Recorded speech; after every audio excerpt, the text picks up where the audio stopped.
Hello there, pipe pals. How's it going? It's me, Joey Zuzu. Not really. Okay, guess what? Guess what we're going to do here?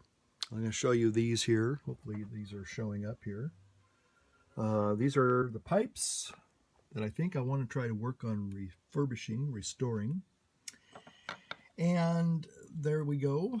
Hopefully you're seeing, are you seeing that? No, maybe you weren't. Okay, so look at that old raunchy stem there, that old oxidized stem. Yeah. Well, guess what we got in the mail yesterday?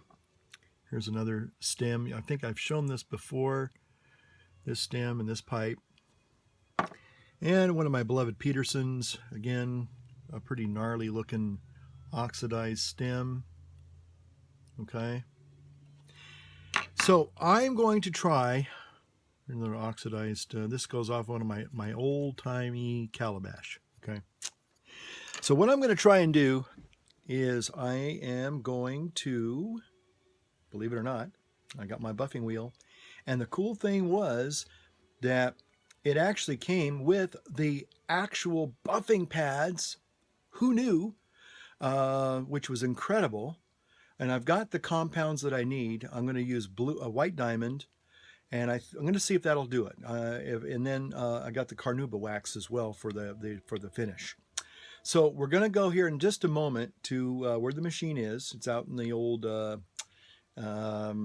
atrium there. I have a little space in between the garage and the house, and it's a little ventilated space, a little alcove.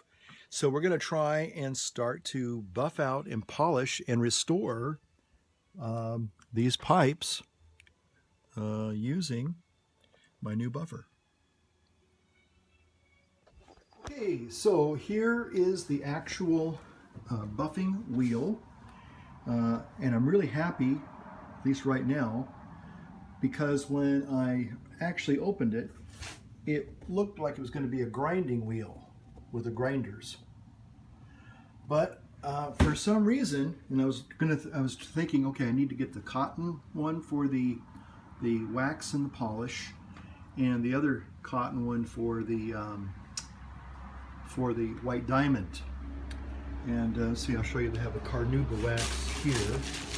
There's the old carnauba wax right there, and here's the white diamond here. I'll open that up here just so you can see it. This is just a rubbing compound in a stick form. And there it is. That's the white diamond, obviously, aptly named. So what we're going to do is, in just a couple seconds here, I'm going to try and take these oxidized stems and see if I can buff them out and restore them, make them look like they're just right from the showroom floor there. Okay, so, and then wax up the briar and see how they do. So that's what I'm going to do. And of course we have safety goggles for safety. Okay, pipe pals, look at that. We are back. Now, some of the oxidation, I needed to soak that one, but I didn't soak that one. But for the most part, it came out pretty good. Pretty good for not soaking it. Okay? Look at that. That's a lot. That's a better improvement than what it was originally. This stem here was one that I did soak. This goes to my old calabash. And look at that. A little bit of oxidation still there, but I could have taken some more of that out. Okay? But still, a big improvement. Here's my Peterson. Again.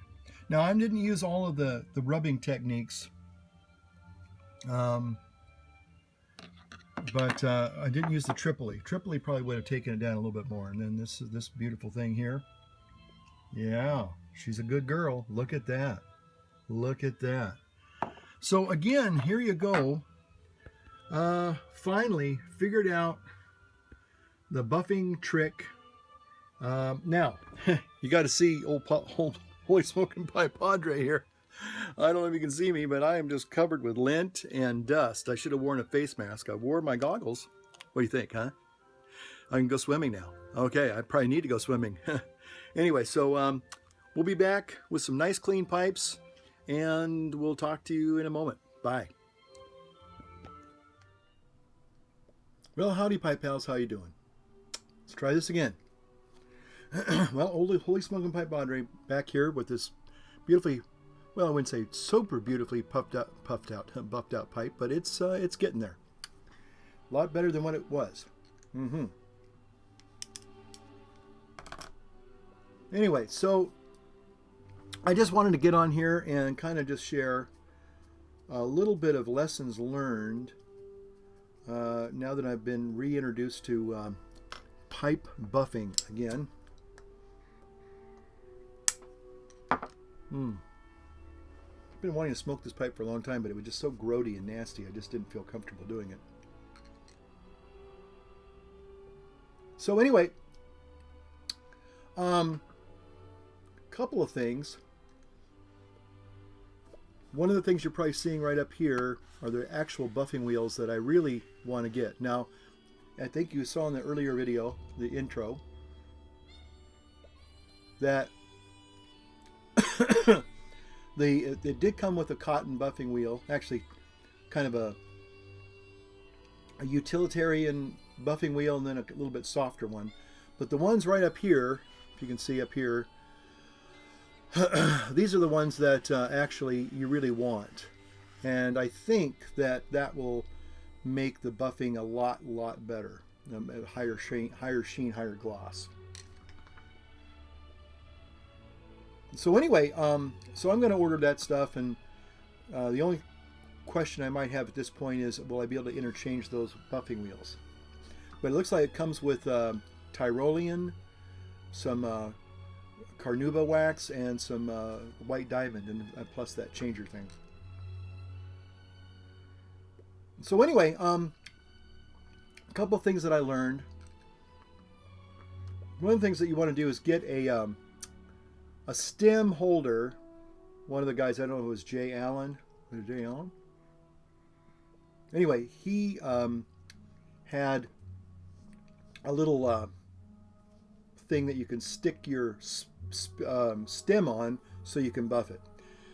One of the things that I learned today is two things. One, the cotton buffing wheels throw out a lot of cotton fibers. I was just, as you probably saw, covered with them. And fortunately, I did it outside. I have a little alcove in between the garage and the house. It was a bit of a mess. So it's probably best to, if you're thinking about doing this and investing in a buffing wheel and some buffing compounds and some buffing wheels,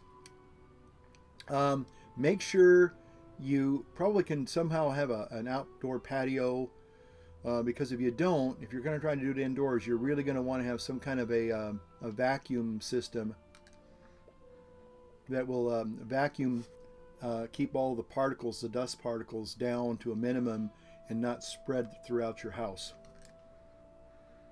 And then the other thing I think I said was that you want to get a little dowel or something to hold. You have to maybe even fashion one. It's probably better that way so you can buff out the pipes. Now, again, I did not use harsh wheels. They were both cotton wheels. A little Scottish music for me and my Caledonian in the room. I think I'll be going outside in a wee while, and I'll be doing some caber tossing. And after that, I'll come in and have a big bowl of haggis. Yeah, the breakfast of champions.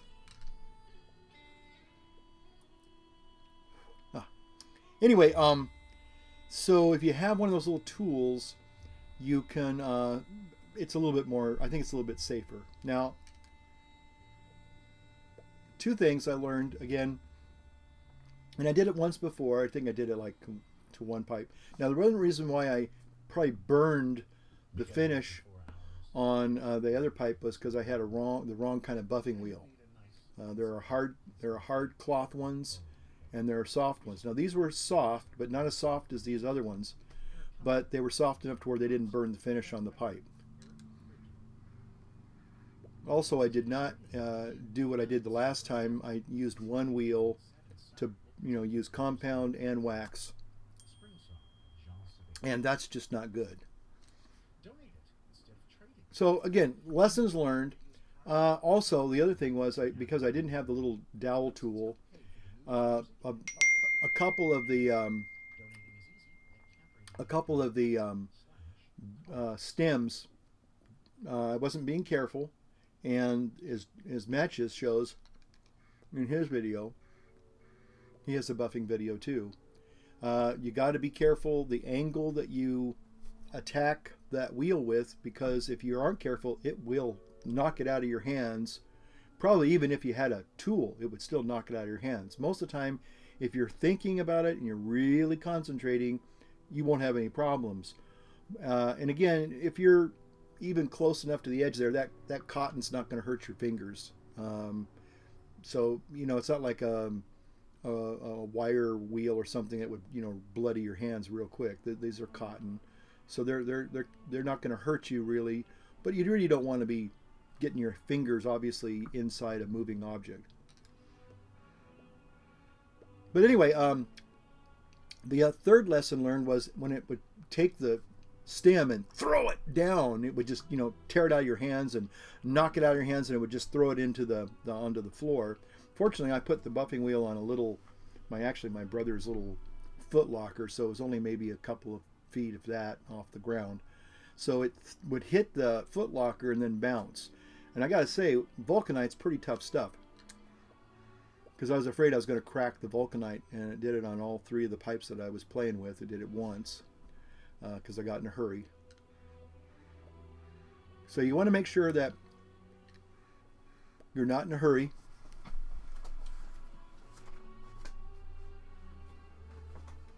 And yeah, I think it came out reasonably well. It has a nice sheen to it, and I think with the softer cloths, is going to even get it even more of a cleaner sheen. Now, the last thing that I did do, I checked for residual compound and wax inside the stem, and to clean that out, I got some old vodka, some Seagram's vodka or something, and I used that to clean out the stems on the inside and got those nice and clean.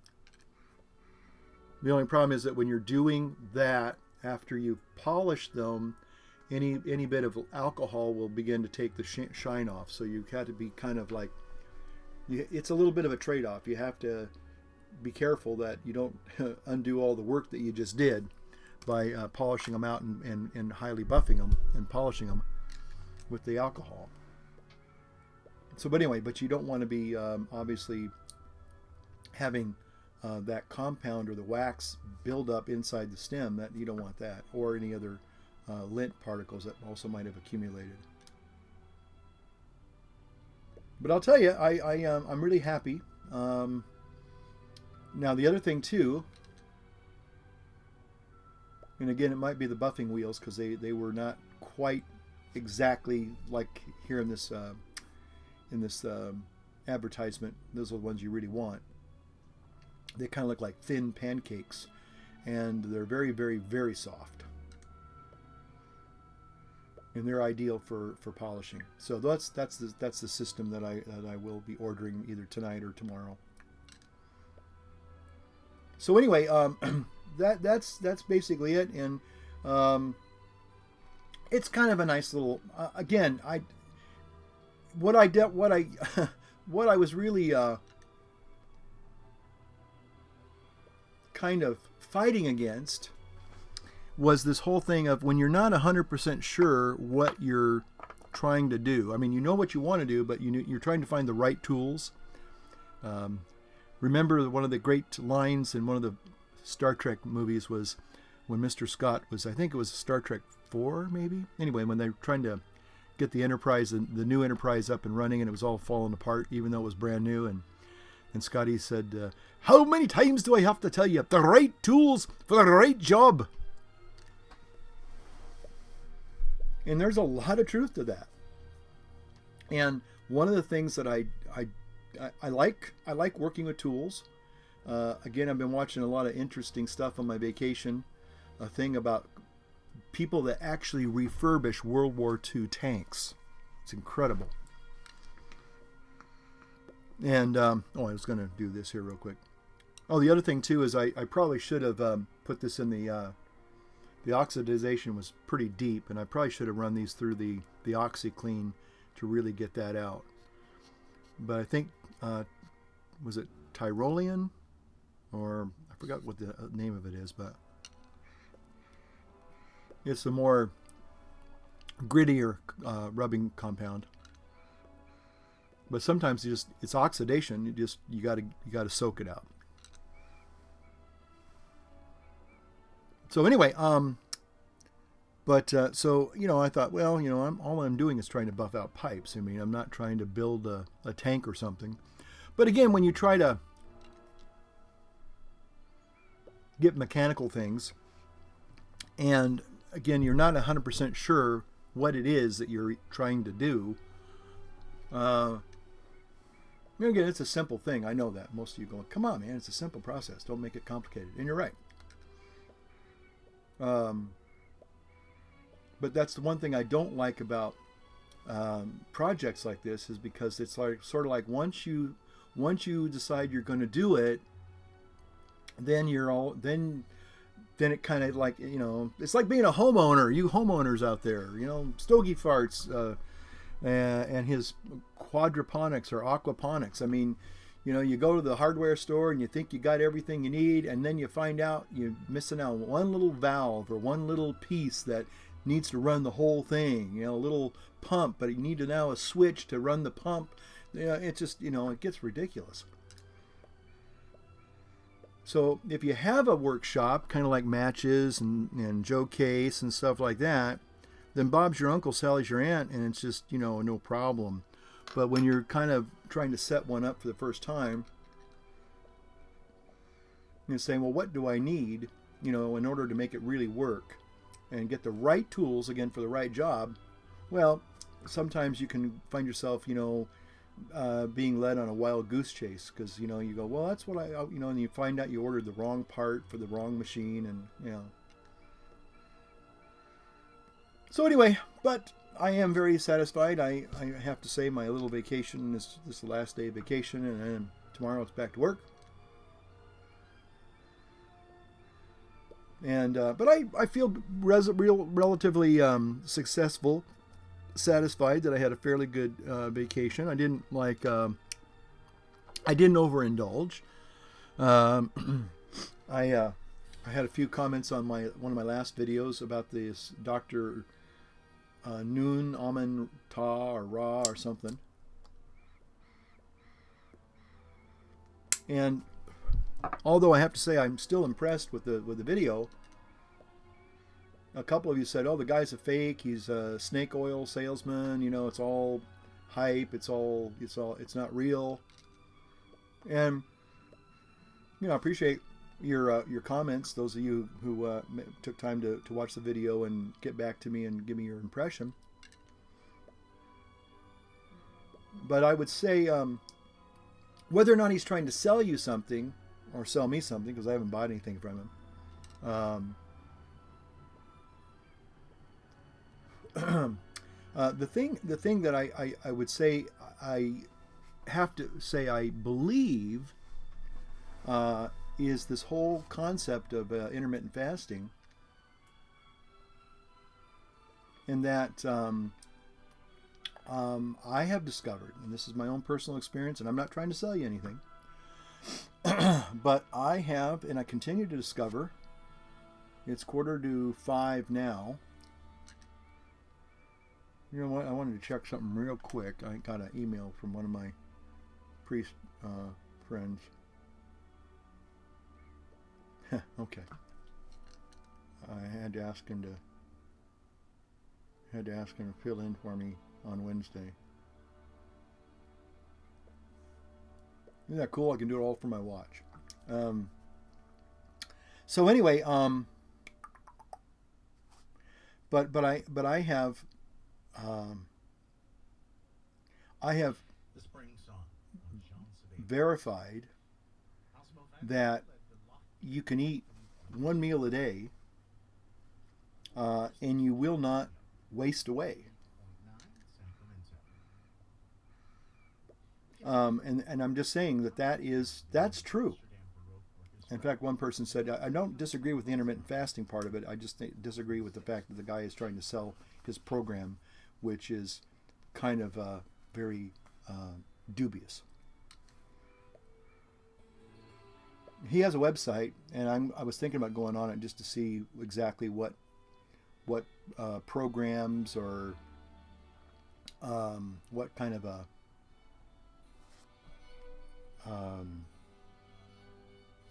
regime or program he's trying to promote and sell. But I haven't gone on the site yet. Just watch that video.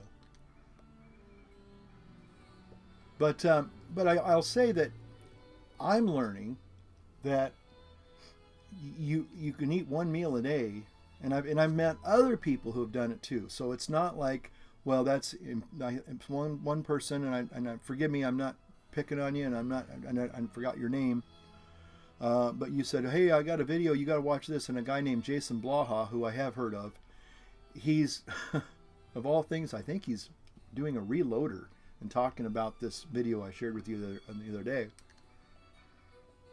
And Jason Blaha, who's kind of a self-promoting fitness guru, was saying that it goes against the laws of thermodynamics and it's all fake. And I would tend to say, well, wait a minute.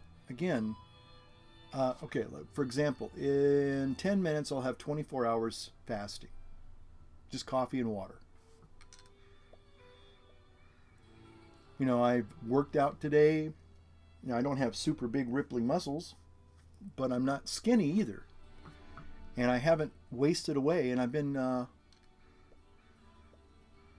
kind of doing this one meal a day thing. Now, there's some days that I'll have maybe 2 meals a day, and maybe my calories are high in some regard, but I basically eat a lot of vegetables, and I do eat meat. But it's vegetarian meat because last time I looked, sheep and cows and chickens, they all eat grain and vegetables, right? So if I'm eating those animals that eat vegetables, I'm eating vegetarian. I'm eating vegan. So there you go. But I've learned, and I'm learning, that we don't need to eat as often as we think we do.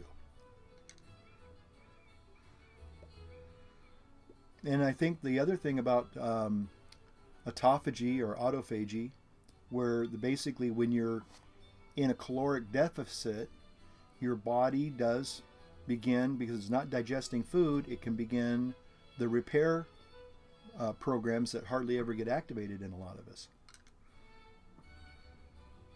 And all I'm saying is that makes sense to me.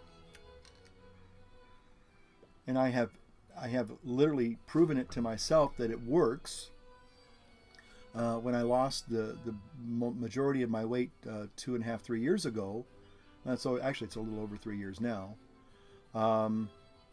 I did it through intermittent fasting, and actually my sweet spot number was anything over 36 hours, I was guaranteed to burn fat. And I wasn't even in ketosis. I was just doing CrossFit. I was doing the TSC challenge. You can go back and look at those videos. And you can even look at the videos of the old Fat Padre, several years ago. So, and here I am today. I don't know if you can see. I wouldn't say I'm super lean, but I'm not fat and chubby either. These are 36 trousers that I'm cut offs that I'm wearing. And they're kind of loose already. And I got down to a size 34, and I was able to squeeze into a size 32 when I was really getting down to that 100 mark. I never quite got there. It was like 4 pounds shy of that. So I'm going to see if I can still achieve that one last goal. But I'm just saying that, you know, because his whole claim was he eats one meal a day. And I think some people, especially Jason Blaha, said that's just impossible. You can't do that.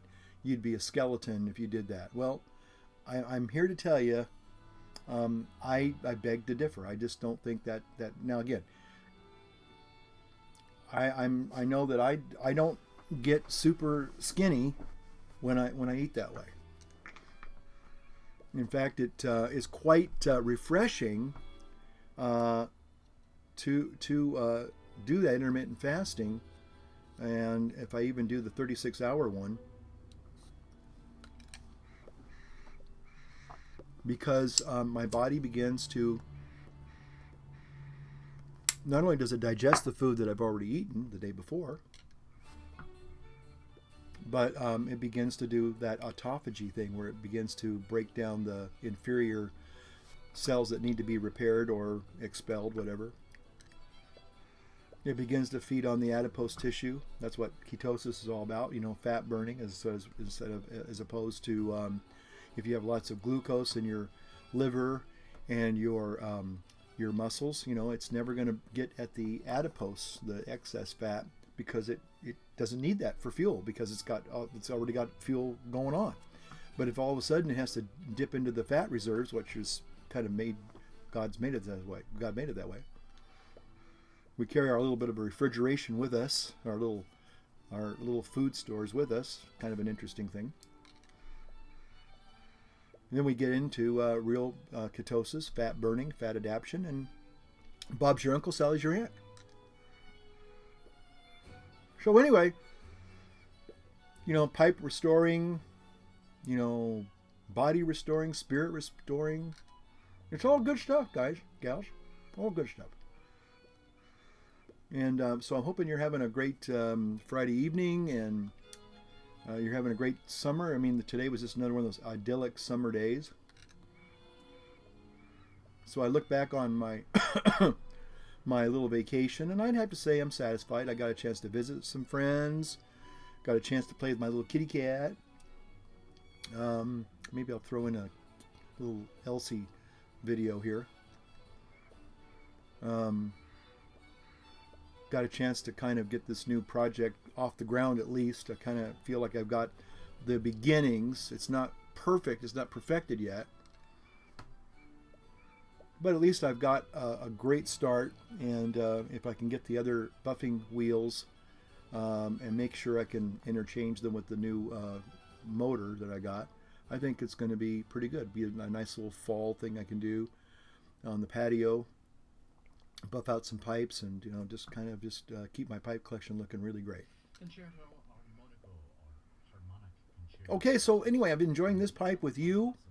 I hope you've been able to enjoy a pipe with me. And if not, go enjoy a pipe with somebody, or just enjoy a pipe, period. So we'll see you soon on the next video. Light up your world, light up your pipe. Holy Smoking Pipe Padres signing off for now.